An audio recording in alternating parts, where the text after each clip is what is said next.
Let's do a little bit of bandwagon riding. Gosh, this show is flying by. We'll do a couple players, whether we're going to jump on or off the bandwagon. Here we go. Get off the bandwagon.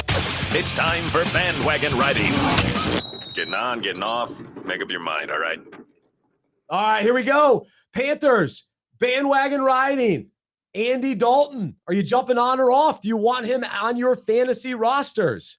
I'll say yes. I'll say yes with some of the inconsistency from some of these guys. And with bye weeks coming up, I think Andy Dalton is worth having. I don't think he's going to put up the huge numbers that he did on Sunday. That was a nice coming out party. I think they'll rely on the run game most weeks, and they don't play the Raiders every week. But I like Andy Dalton. I'm jumping on the bandwagon, no doubt about it. Streamable quarterback. You notice how Canales revitalized Baker Mayfield's career last year, and I think that Dalton could continue to look really good throughout this season. All right, let me throw out some other quarterbacks. You tell me on or off. Daniel Jones, Bo Nix, Aaron Rodgers. All these guys had very nice weeks. Daniel Jones, back-to-back weeks over 22 points, 0 interceptions. Aaron Rodgers was lighting it up the other night. What was that, Thursday night? And then Bo Nix running the ball and throwing. And Cortland Sutton had a nice game.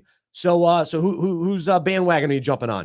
Off Daniel Jones. Bo Nix, I think if Sean Payton can sort of unlock the game plan for how to use him best as a quarterback, he could be kind of a serviceable, like weekly kind of plug-in guy.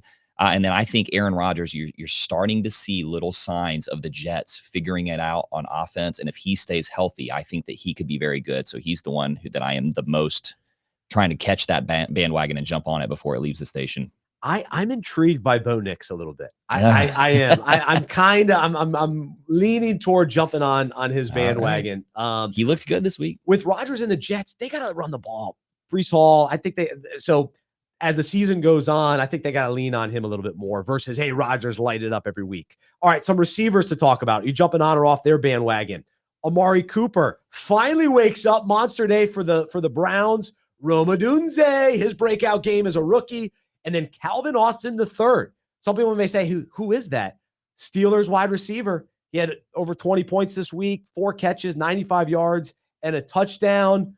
I am on his bandwagon. I'm on Rome Odunze's bandwagon. And there is no way I'm jumping on a Browns bandwagon. I am off the Browns. No Browns on my team. No, thank you.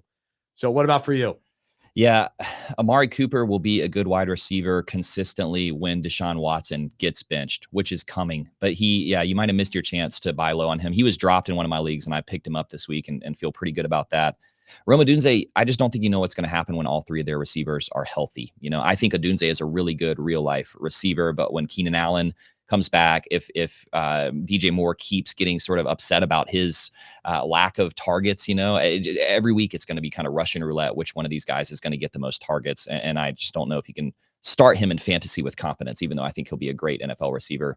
Calvin Austin, why not, man? The Steelers need somebody else to be a receiver on that team. And so, he's a guy you want to have on your bench and see what happens there. I'll say tentatively I'm on that one. Yeah, I'd jump on that waiver wire bandwagon with him. Speaking of the Bears, absolutely. I'm jumping on the Roschon Johnson bandwagon because, all right, he's been running back 33. He's averaging just over 10 points per game. Swift is only averaging 6.5 points. There's no loyalty to Swift. They bring him in this year, and we've seen him in and out of lineups over the last couple of years, injuries, all that kind of thing. Roschon Johnson, second-year guy. I think I'm buying in. I'm jumping on that bandwagon. And then I think I mentioned him earlier, Jalen Tolbert with Dallas. Yeah. I think he's worth taking a look at, picking him up on waivers.